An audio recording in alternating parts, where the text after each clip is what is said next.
Hello students, start करते हैं आज का लेक्चर। देखिए लास्ट लेक्चर में हमने थर्मोडायनेमिक्स स्टार्ट किया था, उसमें कुछ बेसिक डेफिनेशन हमने लास्ट क्लास में देखी थी। ठीक है, जैसे सिस्टम के बारे में पढ़ा था हमने, ओपन सिस्टम क्या होता है, क्लोज सिस्टम क्या होता है, ठीक है, और आइसोथर्मल आपका क्या होता है, ये सब चीजें हमने लास्ट क्लास में पढ़ी थी। ठीक है, और इसके अलावा हमने सिस्टम के बारे में तो समझा था कि सिस्टम क्या होता है, सराउंडिंग क्या होता है, बाउंड्री क्या होती है। ठीक है, बेसिक सी टर्म हम पढ़ रहे थे। इसके बाद में हम कुछ प्रोसेस पढ़ रहे थे। ठीक है, प्रोसेस में एक ग्राफ था, वो ग्राफ में आपको फिर से एक बार रिवाइज करा देता हूँ। ठीक है, ग्राफ एक बार फिर से आपको रिवाइज करा देता हूँ। किस किस के बीच में था? प्रेशर एंड वॉल्यूम के बीच में था। ठीक है, हमने स्टार्ट की 4 प्रोसेस पढ़ ली हैं। ठीक है, उन्हीं पे बेस्ट ये ग्राफ बनाता हूँ मैं। देखो ये ग्राफ कुछ इस टाइप का बनता है। ठीक है, और एक ऐसे और एक ऐसे। ठीक है, ये वाला ग्राफ किसका होता है? Iso thermal. ठीक है, ये वाला एडिया बेटिक। ठीक है, और इस वाली लाइन पे मेरा प्रेशर कांस्टेंट। ठीक है, इस वाली लाइन पे क्या है मेरा प्रेशर कांस्टेंट है, तो इसको मैं क्या बोलूंगा? आइसो, इस वाले ग्राफ को आइसो बारिक, आइसोबैरिक या जो भी बोले आप, आइसोबैरिक। ठीक है, और इस वाले पॉइंट पे मतलब इस लाइन पे मेरा वॉल्यूम कांस्टेंट है। ठीक है, तो इसको क्या बोलूंगा? आइसो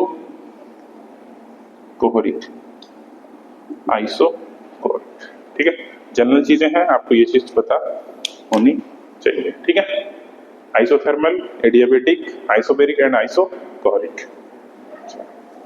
आगे चलते हैं अगली प्रोसेस के ऊपर। हमने 4 प्रोसेस पढ़ ली हैं, तो अगली हेडिंग लगाएं आप। अगली हेडिंग आप लगाए हैं फिफ्थ वाली। फिफ्थ में हम देखेंगे साइक्लिक प्रोसेस। Cyclic process. ठीक है, साइक्लिक प्रोसेस किसको बोलेंगे? जैसे मान लो मेरे पास कोई भी सिस्टम है, उसका टेम्परेचर का वैल्यू है कितना? मान लो कि 20 डिग्री सेंटीग्रेड है। ठीक है, मैंने इसका टेम्परेचर इंक्रीज किया किससे? +30 से, तो कितना हो गया? 50 डिग्री सेंटीग्रेड। फिर मैंने इसका टेम्परेचर फिर से डिक्रीज किया, कितना? 30 - 20 डिग्री सेंटीग्रेड से। ठीक है, और फिर यहाँ से अगेन मैंने डिक्रीज किया -10 से, तो फिर से कितना आ गया? 20 डिग्री सेंटीग्रेड। ठीक है, तो टेम्परेचर घूम घाम के पहले 50 पे गया, फिर 30 पे गया, फिर से 20 पे आ गया, तो पूरा एक साइकिल जैसा बन रहा है। तो इसको क्या बोलेंगे हम?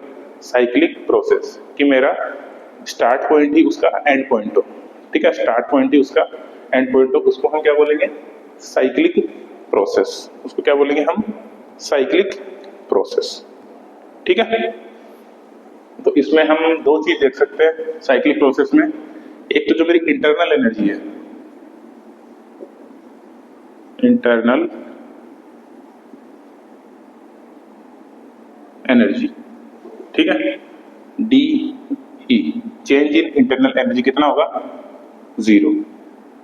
ठीक है, और एंथैल्पी मेरी 0 होगी। ठीक है,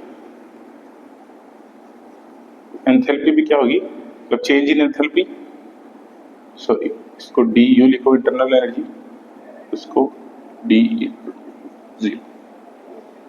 ठीक है, ये कितनी होगी मेरी? 0 होगी।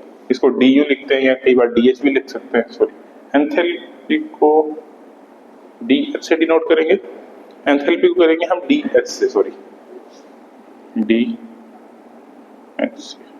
ये सिंबल्स आपको पता रखने पड़ेंगे, इसको डी यू या डी ई से शो करते हैं। ठीक है, तो ये प्रोसेस है, सिंपल सा प्रोसेस है, साइक्लिक प्रोसेस। ठीक है, तो अगला प्रोसेस देखते हैं। साइक्लिक के बाद में इधर से स्टार्ट करता हूं। साइक्लिक के बाद में आप देखो reversible. Reversible process. Reversible process क्या होता है? देखो समझते हैं रिवर्सिबल प्रोसेस क्या है।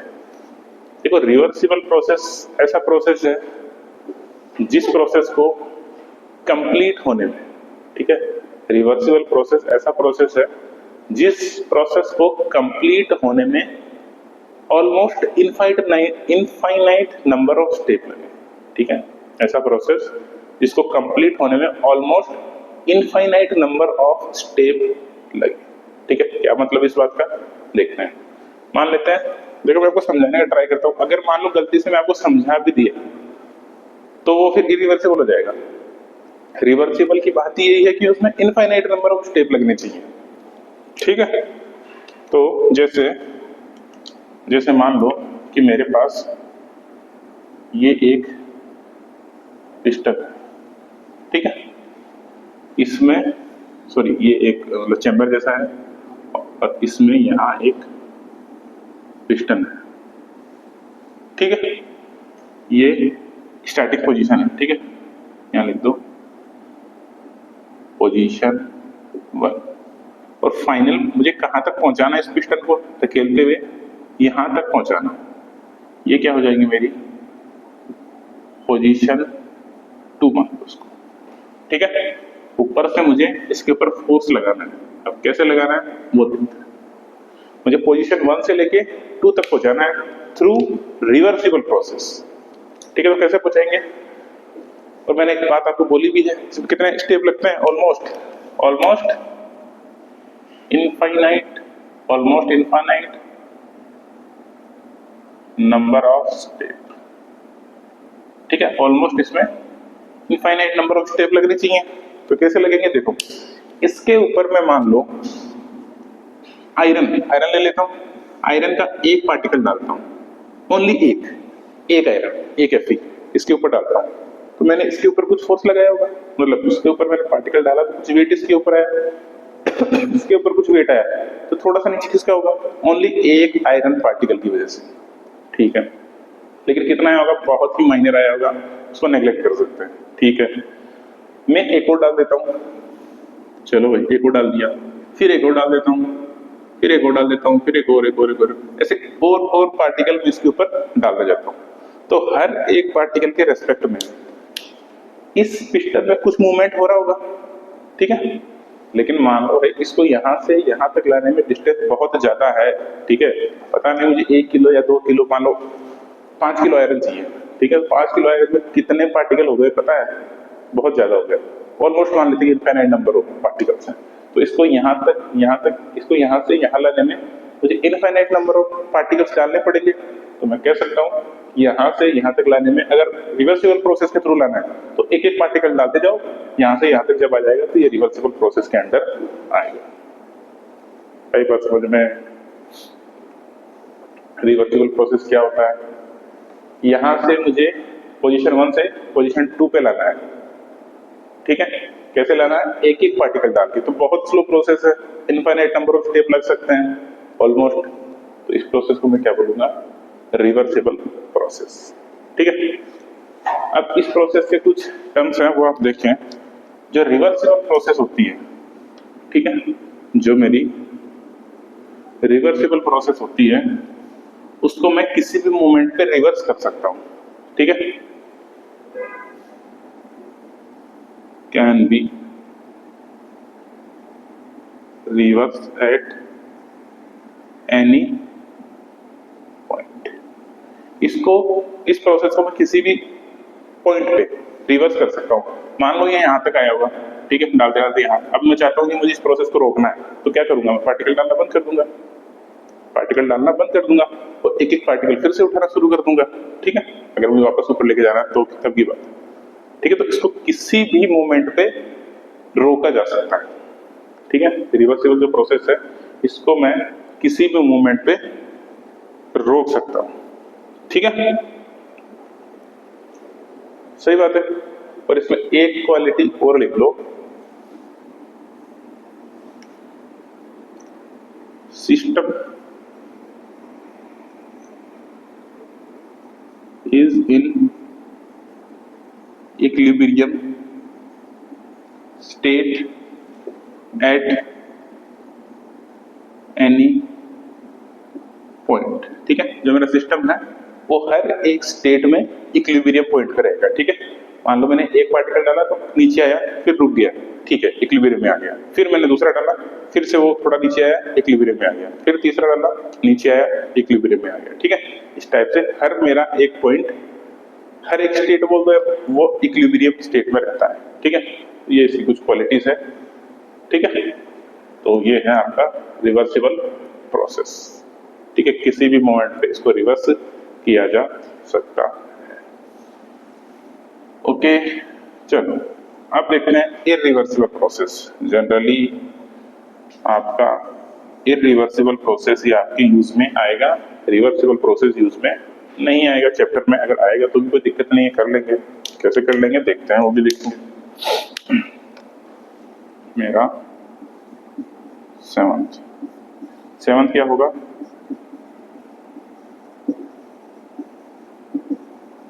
Irreversible process. Irreversible process, irreversible process किसको बोलेंगे?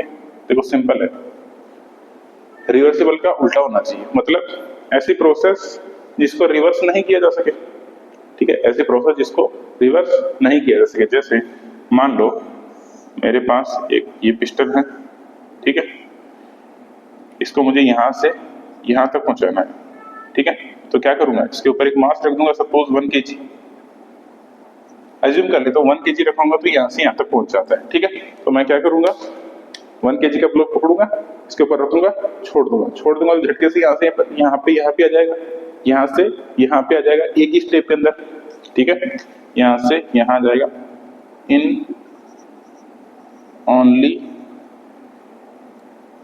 वन स्टेप बोल दो, या फिर ऐसे बोल सकते हो finite number of step. Infinite ना हो ऊपर वाली जैसे, इनफाइनाइट इसमें फाइनाइट होनी चाहिए, 1 2 3 4 5 6, ठीक। इस टाइप से कोई एक फाइनाइट नंबर होना चाहिए हमारे पास, पता होना चाहिए हमको कि कितने स्टेप लगेंगे इरिवर्सिबल प्रोसेस में, ठीक है। पॉइंट ए से पॉइंट बी पे चल जाओ ओनली एक स्टेप में, इसको हम क्या बोलेंगे, इरिवर्सिबल प्रोसेस, ठीक है। इस प्रोसेस को क्या रिवर्स किया जा सकता है क्या? ठीक है,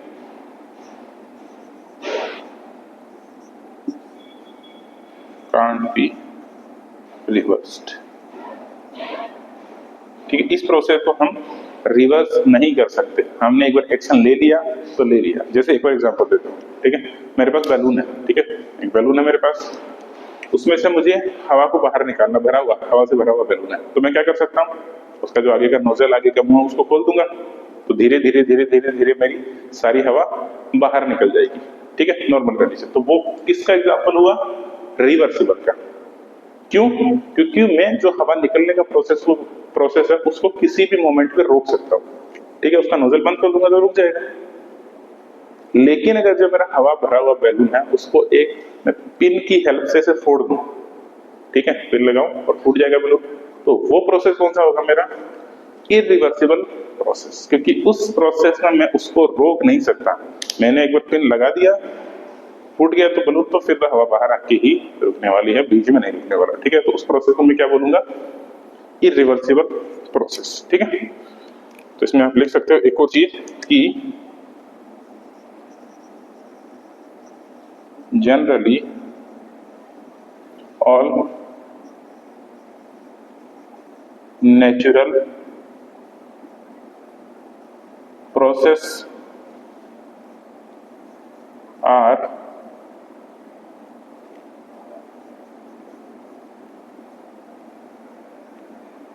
इरिवर्सिबल, ठीक है। जनरली जितने भी आपकी नेचुरल प्रोसेस है वो आपकी इरिवर्सिबल टाइप की होती है, ठीक है, वो आपकी इरिवर्सिबल टाइप की होती है, ठीक है। तो ये आपका रिवर्सिबल और इरिवर्सिबल प्रोसेस हो चुका है। अब देखते हैं हम नेचर ऑफ हीट। इधर देखते हैं nature of heat. Simple process है, आगे हेडिंग लगा सकते हैं आप, नेचर ऑफ हीट। या फिर मैं इसको और क्या बोल सकता हूँ, नेचर ऑफ हीट, या फिर मैं इसको ऐसा बोल सकता हूँ हीट एंड वर्क कर दो, हीट एंड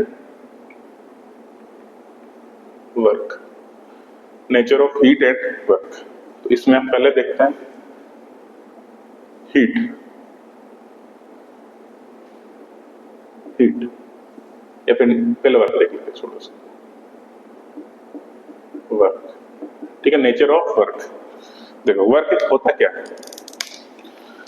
मुझे किसी भी सिस्टम का अगर एनर्जी बढ़ाना है, ठीक है, कोई भी मेरे पास सिस्टम है, मुझे इस मार्कर का एनर्जी बढ़ाना है, तो मैं कैसे कैसे इसका एनर्जी बढ़ा सकता हूँ। देखो इसके अंदर कोई इंटरनल एनर्जी होगी, ठीक है, इसकी मास की वजह से, इसके इंटरमोलिकुलर फोर्स की वजह से, कुछ कैसे भी इसके अंदर इंटरनल कुछ एनर्जी होगी।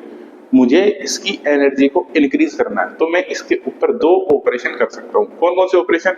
इसके ऊपर कुछ काम कर सकता हूँ, कुछ वर्क कर सकता हूँ, ठीक है। दूसरा क्या कर सकता हूँ, मैं इसका टेम्परेचर बढ़ा सकता हूँ।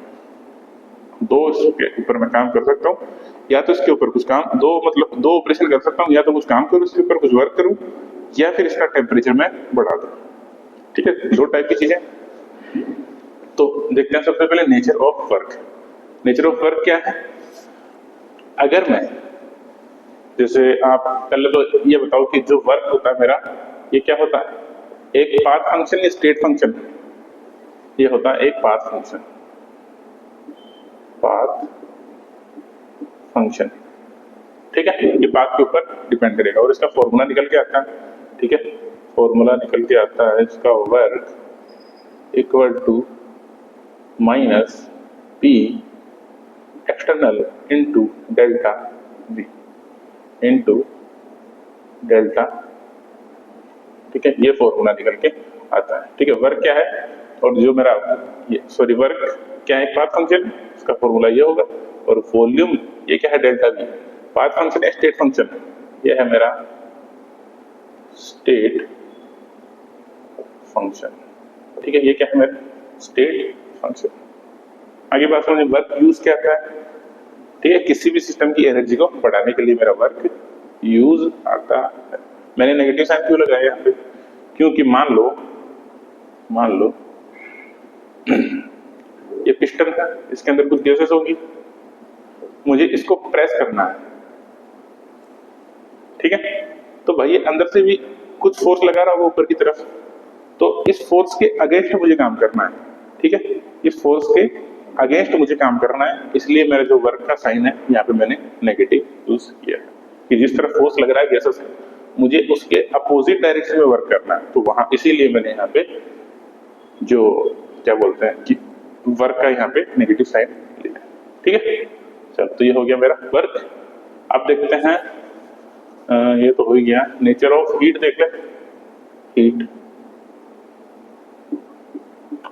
हीट भी देखो डिपेंड करेगी कुछ फैक्टर्स के ऊपर। कौन से फैक्टर? हीट को मैं क्यों से लिखूंगा? क्यों जो है, हीट जो है वो डिपेंड करती है डेल्टा टी के ऊपर, ठीक है। हीट जो मेरी डिपेंड करती है डेल्टा टी के ऊपर। कोई सिस्टम है मेरे पास, इसकी मैं जितनी हीट करूंगा या फिर जितना इसको मैं इसका टेम्परेचर राइज करूंगा, ठीक है, मान लो जितना टेम्परेचर इसका मैं राइज करूंगा उतनी इसकी हीट बढ़ती जाएगी, तो टेम्परेचर बढ़ेगा तो हीट बढ़ेगी, ठीक है। तो क्यों प्रोपोर्शनल टू डेल्टा टी, या फिर मैं इसको ऐसे लिख सकता हूँ, क्यू इक्वल टू के डेल्टा टी, ठीक है। के जो है वो क्या है, एक कांस्टेंट है, ठीक है, और डिपेंड करता है किस के ऊपर?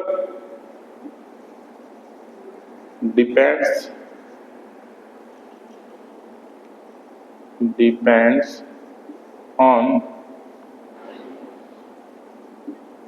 साइज,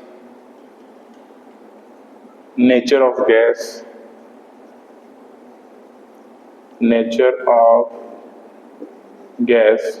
ठीक है, और मैनी मोर, कि इसकी साइज के ऊपर, शेप के ऊपर, पिस्टन साइज कितना है उसके ऊपर, ठीक है, नेचर ऑफ गैस कैसी है उसके ऊपर ये मेरा डिपेंड करता है, ठीक है। तो ये मेरा जनरल एग्जांपल था। यहाँ पे मैं एक चीज और बताना चाहूंगा आपको कि वर्क को कब पॉजिटिव लेना है कब नेगेटिव लेना है, बहुत बड़ा कंफ्यूजन है। तो इसको समझते हैं। देखो कैसे, if delta v, if delta v is greater than 0, if delta v is greater than 0, तो मुझे वर्क जो है, पहले तो एक चीज बताओ मुझे, डेल्टा वी जो ग्रेटर देन 0 है, इसका मतलब एक्सपांशन है या फिर कॉन्ट्रैक्शन है? अगर डेल्टा वी बढ़ रहा है, ठीक है, मैं लिख देता हूं इधर, मान लो डेल्टा वी पॉजिटिव बनाना है, मतलब पहली पोजीशन मेरी ये रही होगी और दूसरी पोजीशन मेरी ये नहीं, सॉरी डेल्टा वी क्या होगा 2 - 1, अच्छा हाँ ठीक है, तो दूसरी पोजीशन मेरी ये रही होगी, मतलब नीचे से मैं ऊपर की तरफ जा रहा हूं, तो बड़े में से छोटा घटेगा तभी तो पॉजिटिव आएगा। मतलब ये किसका इंडिकेशन है? एक्सपांशन का। किसका इंडिकेशन है? एक्सपांशन का। तो मेरा W क्या होगा? नेगेटिव। W क्या लेंगे हम? नेगेटिव, क्योंकि सिस्टम ने सराउंडिंग के ऊपर वर्क किया है, ठीक है। और if delta V is less than 0, delta V is less than 0 मतलब ये किसका एग्जांपल हुआ? एक्सपांशन हो गया, कंप्रेशन का, ठीक है, कंप्रेस लिख दो, कंप्रेस का। तो यहां पे जो मेरा वर्क है वो क्या होना चाहिए? पॉजिटिव, कि बाहर सराउंडिंग ने सिस्टम के ऊपर वर्क किया, ठीक है, इसलिए ये मेरा W क्या होगा? पॉजिटिव। ठीक है, कर लेंगे, सिंपल चीजें हैं, ठीक है, कर सकते हैं, सिंपल सी चीजें हैं, इसमें कोई बहुत बड़ी बात नहीं, ठीक। ओके, तो इसको मैं भी मिटाता हूं।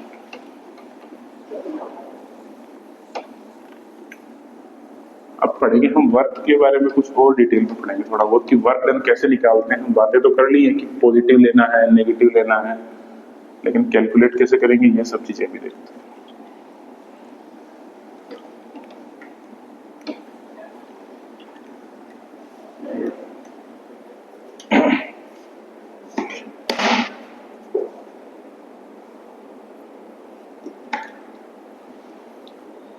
चलो देखते हैं हम वर्क डन। लिखो heading, work done in isothermal, work done in isothermal reversible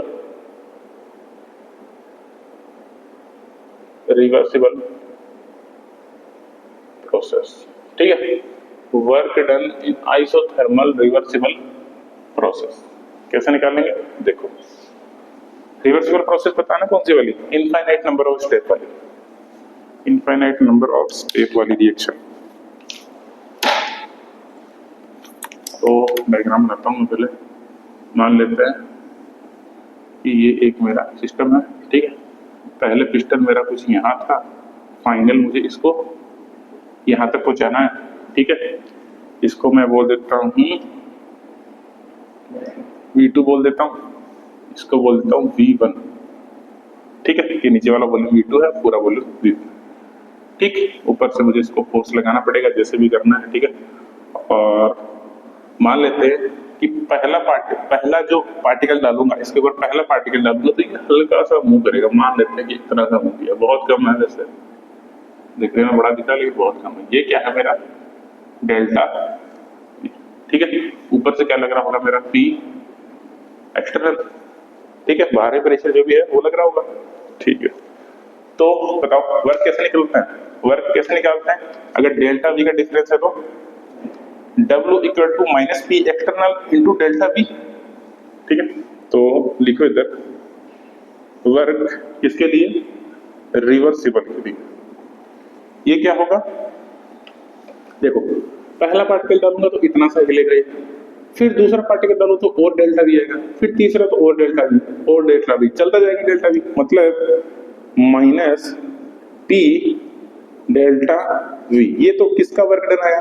only एक स्टेप का, किसका ऑर्डर है? ओनली वन स्टेप का। इसका मुझे क्या लेना है? समीशन। ऐड कर दो सबको, पहला स्टेप, फिर दूसरा स्टेप, तीसरा स्टेप। आई बात समझ में? इसको हम ऐड कर देंगे, ठीक है। इसका मतलब क्या है? इंटीग्रेशन करना ही होता है, ठीक है। तो इसको मैं एक काम करके लिख दूं क्या, थोड़ा सा आप समझ जाओ। इसको मैं ऐसे लिख दूं क्या कि इंटीग्रेशन v1 से लेके v2 तक, नेगेटिव साइन बाहर ले लो, इसको मैं क्या लिखूंगा? N R T, ideal gas equation, ठीक है, बाय v, ऐसे लिख, ठीक है। इंटीग्रेशन कर दिया मैंने, और किसके लिए किया? dv की टर्म में किया, ठीक है। dv के रिस्पेक्ट में v1 से v2 है, तो क्या आएगा? w इक्वल टू रिवर्सिबल, इसको अच्छे से लिख देता हूँ एक बार मैं फिर से, नेगेटिव साइन बाहर, v1 से लेके v2 n R T d v by v, ठीक है। ये सब तो कांस्टेंट है, एक ही वेरिएबल है, देख लो सारी चीजें कांस्टेंट है, सारी चीजें कांस्टेंट है ना। प्रेशर का टर्म्स में इसमें आ नहीं रहा, मोल फिक्स होते हैं, आर गैस कांस्टेंट है, T temperature, only V vary कर रहा है हर बार, ठीक है। तो डब्ल्यू रिवर्सिबल कितना आएगा? 1/x का क्या होता है? ln x, तो क्या होगा? Negative n R T ln v, कहां से कहां तक? v1 से v2 तक। तो वर्क रिवर्सिबल कितना है? एन आर टी, ये क्या बनेगा? ln v2 minus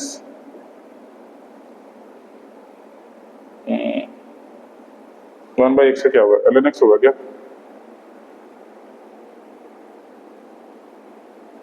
ln v2 minus ln v1, ठीक है। तो इसको क्या लिखूंगा? Work reversible equal to negative n R T ln v2 by v1, ठीक है।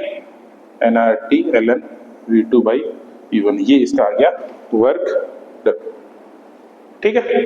अब देखो, मुझे इस ln को हटाना पड़ेगा, ln को मतलब हटा सकते हैं, तो इसके लिए मुझे एक काम करना पड़ेगा, वर्क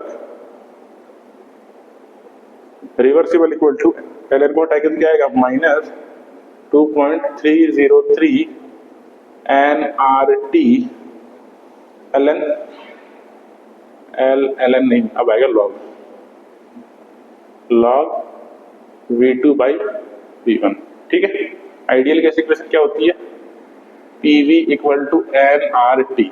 मुझे वॉल्यूम में और प्रेशर में डिफरेंस देखना है, क्योंकि देखो प्रोसेस क्या है? आइसोथर्मल है, आइसोथर्मल तो टेम्परेचर कांस्टेंट है, ये कांस्टेंट होता ही है, ये भी कांस्टेंट होता है, तो V प्रोपोर्शनल टू 1/p हो गया क्या? देखो तो V प्रोपोर्शनल टू 1/p हो गया क्या? तो इसी इक्वेशन को मैं एक तरीके से और लिख सकता हूं, और work reverse equal to minus 2.303 nRT log P1 by P2, ठीक है। इस इक्वेशन को मैं इस टाइप से भी लिख सकता हूं, ठीक है, वर्क रिवर्सिबल। तो ये चीज आपको याद रखनी है, ठीक है, ये वाली और ये वाली। आई बात समझ में? ठीक है, आपको सारी चीजें पता ही हैं, आपको साइन कन्वेंशन पता ही है, डब्ल्यू कब लेना है, ठीक है, पॉजिटिव नेगेटिव आपको पता ही है, और ये सब चीजें आपको पता ही होगी। फिर भी लिख दूंगा एक बार के लिए, एन क्या है? मोल। आर क्या है? Gas constant. वैल्यू क्या होगी? 8.314, किसमें? जूल अपॉन मोल केल्विन, ठीक है। और क्या बचा मेरे पास? N R T. टी क्या है? टेम्परेचर। टी क्या है मेरा? टेम्परेचर। किस में लेना है? केल्विन में। P1 P2 पता ही है। P1 क्या है? Initial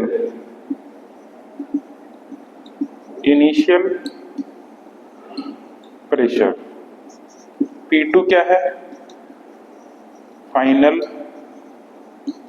pressure. V1 क्या है? इनिशियल वॉल्यूम, और V2 क्या है, फाइनल वॉल्यूम। V2 क्या है मेरी, फाइनल वॉल्यूम। जनरल चीजें हैं आपको पता होनी चाहिए, ठीक है। वर्क रिवर्सिबल ये बता ही दिया, और कुछ बचता है तो मैं देखता हूँ, नहीं तो फिर चलो एक चीज और देख लेते हैं, एक चीज और देख लेते हैं।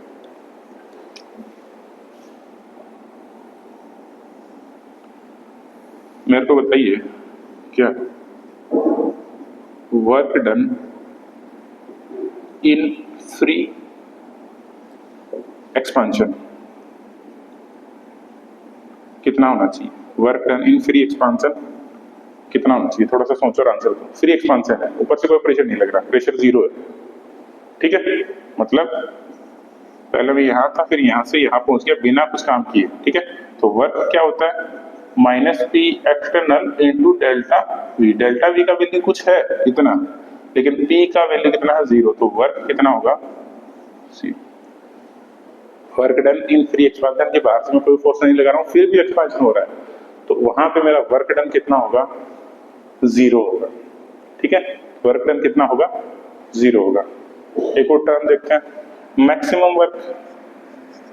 मैक्सिमम वर्क मैं कितना कर सकता हूं, देखो वर्क डन का फॉर्मूला क्या होता है, -P external into delta V।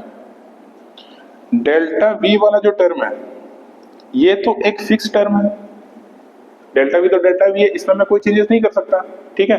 अगर मान लो 1 लीटर से 2 लीटर वॉल्यूम हुई है तो उसमें मैं क्या ही करूंगा, कुछ नहीं कर सकता।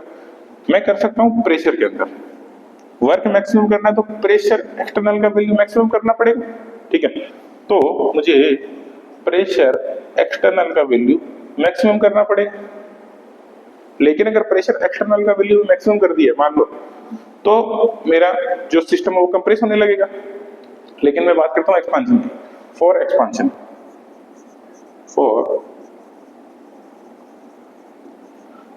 एक्सपांशन करना है तो मेरा जो इंटरनल प्रेशर है वो ज्यादा होना चाहिए कंपेयर टू एक्सटर्नल प्रेशर, ठीक है। जो इंटरनल प्रेशर ज्यादा लगेगा तभी तो एक्सपांशन हो पाएगा, ठीक है। तो मैं लिख सकता हूं P internal is greater than P external, ठीक है।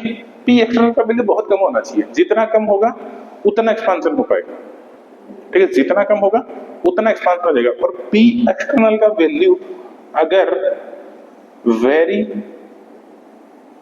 लेस है, अगर P एक्सटर्नल का वैल्यू अगर वेरी लेस है तो ये किसका एग्जांपल बन गया, रिवर्सिबल प्रोसेस का। रिवर्सिबल प्रोसेस में क्या कर रहे थे, एक एक मॉलिक्यूल डाल रहे थे, एक एक पार्टिकल डाल रहे थे, P एक्सटर्नल का वैल्यू बहुत कम था, यहां भी P एक्सटर्नल का वैल्यू बहुत कम है, तो वर्क डन मेरा मैक्सिमम होगा। मतलब जो वर्क मेरा रिवर्सिबल प्रोसेस का है वही क्या है, मेरा वर्क मैक्सिमम है, इससे ज्यादा काम मैं कभी कर ही नहीं सकता हूं। ये चीज आप ध्यान में रखें, इससे ज्यादा काम मैं कभी नहीं कर सकता हूं, कोई भी प्रोसेस है। तो जो मेरा रिवर्सिबल का वर्क है वही मेरा मैक्सिमम वर्क है, ठीक है। जो रिवर्सिबल का वर्क है वही मेरा मैक्सिमम वर्क है। तो ये चीज आप याद रखें, इसके ऊपर नेक्स्ट क्लास में एक क्वेश्चन लेंगे, अच्छा क्वेश्चन है। तो चलो आज के लिए इतना ही, थैंक यू।